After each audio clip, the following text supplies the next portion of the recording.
Hey, my friend, let me ask you a question. Have you ever noticed that in our era, there's an obsession with chasing a kind of formulaic success? For instance, getting into a top-tier school, working for a big company, climbing steadily to some so-called high position, and then, naturally, becoming a successful person. It sounds like the standard answer, doesn't it? But what if I told you there's someone who didn't follow this script, someone who dropped out of college, was ousted from the very company he founded, and yet managed to revolutionize several industries, becoming a legend in modern technology? Would you be curious to know how he did it? His story is captured in Steve Jobs by Walter Isaacson. When it comes to Jobs, most people know him as the driving force behind Apple, but this book reveals that his success wasn't solely fueled by talent or intuition. More importantly, it was his refusal to compromise and his relentless pursuit of perfection. His persistence sometimes even seemed unreasonable, like his obsession with product design details, even if it meant pushing his team to the brink of exhaustion. Or his all-consuming commitment to his career, even at the expense of his relationships with family and friends. Underlying these anecdotes is a profound question that this book poses to us as we chase our dreams. How do we find that delicate balance between breaking through personal limits and maintaining harmony in our lives? Doesn't that sound intriguing and worth pondering? So come along as we delve into the heart of Steve Jobs, a heart full of contradictions and passion, to see how he defined the answer to life.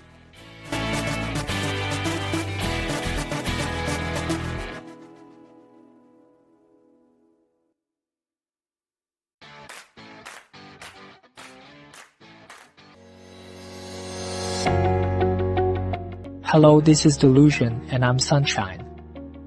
Thank you for joining us in this warm and heartfelt moment. Alright, let's dive straight into the book Steve Jobs. Who's the author, you ask? It's Walter Isaacson. His name might sound unfamiliar at first, but hold on, I'll tell you a bit about him. Isaacson is an American journalist who climbed the ranks to become the editor-in-chief of Time magazine and later even served as the CEO of CNN. In short, he's a giant in the world of journalism and a master storyteller. He specializes in writing about the kinds of people who changed the course of history, like Einstein and Benjamin Franklin. What's his strength, you ask? He's amazing at capturing the smallest details of someone's life and condensing complex stories into narratives that are both professional and down-to-earth. Thus, so naturally, when Jobs decided to have someone write his biography, he chose Isaacson. But here's the question, why would Jobs want a biography written about himself in the first place? Isn't he someone who fiercely valued his privacy? And let's not forget his notorious personality, proud, picky, and not the easiest person to deal with. Well, the decision to write the book has a lot to do with timing. The book was started around 2010, when Jobs' health was already failing.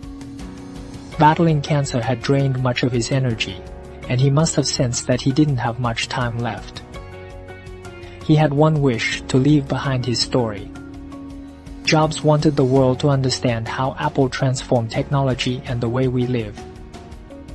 He also wanted to address controversies and criticisms surrounding him. And guess what?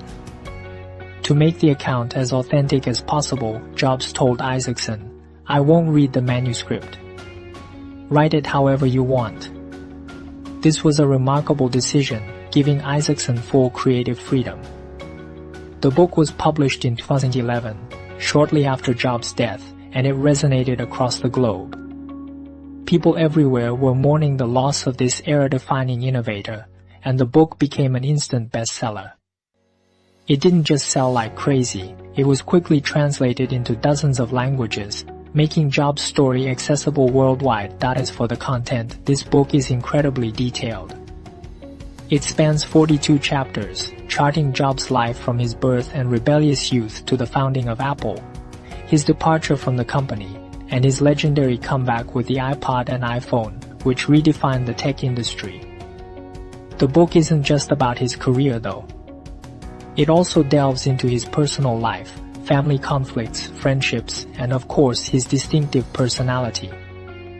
For instance, the book reveals that Jobs was an extremist. It was all or nothing for him, whether it was 100% perfection or complete rejection. This black and white mindset shaped his design philosophy and even influenced Apple's corporate culture. His vision was simple yet immensely powerful. Products had to be both functional and stunningly beautiful. This dual pursuit became the very essence of Apple. The book's success isn't just due to Jobs' extraordinary life. Much of it is thanks to Isaacson's storytelling style.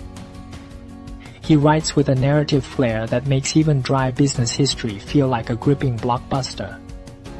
For example, you can vividly imagine Jobs starting Apple in his garage or feel the electric excitement as he unveiled the first iPhone on stage, radiating confidence and a desire to change the world. So, if you've ever been curious about what kind of person Jobs really was, or if you're eager to understand how Apple became the most valuable company on the planet, this book has the answers you're looking for. It's like a mirror, reflecting not just the brilliance of a genius but also his loneliness and flaws. Most importantly, it makes you ponder, what's the true cost of innovation? What fuels the drive to change the world? Oh, and one more thing, this book has been wildly popular worldwide. It's not just beloved by everyday readers. Even entrepreneurs and designers have said they've learned valuable lessons from Jobs' determination and vision. In many ways, this book is a timeless classic. Whether you're an Apple fan, an aspiring entrepreneur, or simply a curious reader, you'll find something meaningful in it. Today, let's talk about the core ideas from Steve Jobs, the biography that can illuminate our lives. The name Steve Jobs is already legendary, but his mindset and methodologies are treasures many of us can learn from. Listen closely, because if you remember the following points, they might just change the way you view life and work. First, Jobs said that innovation isn't about ideas, it's about connecting ideas. What does that mean? Think about it, innovations in daily life rarely spring out of thin air. More often, it's when one thing intersects with another and creates a whole new possibility. When Jobs was creating the Macintosh computer, he incorporated typography concepts he had picked up in a random calligraphy class during college. This decision completely transformed the aesthetic standard of the computer industry. You might think this feels distant from your own life, but it's not at all. If you have several interests, say photography, a knack for crafts, and a love for brewing coffee, try combining these fields in creative ways. Who knows? You might stumble upon a fresh perspective. Innovation has never been confined to a profession. It's about being open to the unknown. Second, Jobs placed immense emphasis on focus. When he took over at Apple, the first thing he did was slash 90% of the product line, keeping only a few key products. Why? He believed resources are limited, and only by focusing completely can you create something truly outstanding. Think about your own life. Aren't there countless things distracting you? Chat groups on your phone, an overloaded to-do list, do they ever overwhelm you? If you're struggling with something similar, Jobs' streamlining philosophy might be worth borrowing. Learn to cut back and you'll go much further. The third concept is that user experience is everything. Have you ever noticed why Apple products are so irresistible? It's because they make every interaction intuitive and enjoyable. From the circular navigation on the iPod to the touchscreen experience on the iPhone, every detail serves the goal of ease and comfort for the user. This idea teaches us that whether you're designing software, preparing a report, or organizing an event, your focus should be on the user or audience perspective. Can they pick it up right away? Will it feel effortless to them? If you achieve this, your work will naturally leave a lasting impression. Fourth, and listen closely, failure is a part of success. Jobs' life was far from a smooth ride, but he always learned from setbacks and even turned them into comebacks. He was once ousted from the very company he founded, Apple. How humiliating does that sound? But instead of wallowing in self-pity, he went on to create Next and Pixar, eventually making a triumphant return to Apple. If you're in a rough patch right now, don't rush to dismiss yourself. Maybe just like Jobs, this is the starting point for your next great journey. Also, Jobs had another classic philosophy saying, "No is more important than saying yes." So often we think that the more the better. But the old adage, biting off more than you can chew, stands true. Jobs was decisive in cutting out the nice-to-haves that weren't critical, focusing instead on what truly mattered. This dedication to simplicity gave rise to Apple's minimalist design aesthetic. Think about your own situation. Are there things you've been hesitant to say no to? If so, don't hesitate. Learn to say no and give yourself some room to breathe. Here's another particularly cool concept, the reality distortion field. No, it's not from a sci-fi novel, it's Jobs' unique mental magic. When he set his sights on an apparently impossible goal, he relied on his extraordinary conviction to make his team believe, yes, we can. Now imagine, don't we often doubt our own abilities? Next time, try using confidence to inspire others, spreading a belief that anything is possible. Who knows? A miracle might just happen. Speaking of design, Jobs always believed that the key lies in simplification. He took complex problems, stripped them down, and turned them into simple yet extraordinary products. In life or work, if you can identify and remove unnecessary complications, everything you do can become more efficient. Finally, and most movingly, is the idea of driving your life with passion. Jobs used his own life to illustrate this. Life isn't someone else's plan. It's a journey fueled by your own interests and enthusiasm. Find the things that truly make your heart race. Follow them, stick with them, and let them become the fuel for your life. Alright, that's all for today's discussion. Think about it. Did any of these core ideas particularly resonate with you? Or in your own life, can you find similar sparks of inspiration? There was a moment, one so vivid it felt as though I could hear the faint click of a lock being opened in the pages of the book. The scene went like this. A young Steve Jobs was seated in the mountaintop Zen hermitage of Jacques Louis, conversing with a Zen master. He asked a thought-provoking question, "How can I see the truth?" When you hear this question, your mind might conjure up images of classic philosophical dialogues. But the master responded with just 4 plain words, "Look within yourself." These words in the book seem unassuming, almost ordinary. But did you know? They were not only the answer to Jobs' immediate question but also arguably the starting point and ultimate pursuit of his life's work. This relentless quest for the essence wove its way into his design principles, business philosophy, and even his personal life. For example, the clean simplicity of the Mac interface, the rounded edges of the iPhone, and his obsessive insistence on fine-tuning every product. All of these reflect his infatuation with truth.